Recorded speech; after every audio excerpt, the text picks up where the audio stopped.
హ్యాపీగా పోయి ఫామ్ హౌస్లో దుప్పటి కప్పుకొని పండుకు సావునరా మీ సావు అని మొత్తం దివాలా తీసింది. 11% మిత్తికి తెస్తాడే, 3-4%కి రావాల్సినోడు ఎవడన్నా 10 రూపాయల మిత్తికి డైలీ ఫైనాన్స్ తెచ్చుకునేటోడు ఉంటాడు చూడు బజార్లో, అంతకంటే ఎక్కువ అధ్వానంగా అప్పులు తెచ్చిపెట్టిండు ఆయన.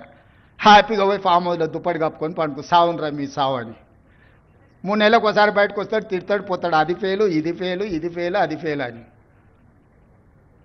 ఆయనకేముంది, ఆనందంగా ఉంది. ఆ చెప్పేటప్పుడు ఫేస్లో ఎంత ఆనందంగా అనిపిస్తుంది అంటే, రైతు బంధు ఫెయిల్ అనగానే ఆయన ఫేస్లో ఇట్లా బల్బు 1000 వోల్టుల బల్బు వెలిగినట్టుంది. ఎవడైనా బాధపడతాడా, అరే ఏదన్నా తప్పు జరిగింది ఎవరికైనా రాలేదంటే బాధతో చెప్తాం మనం.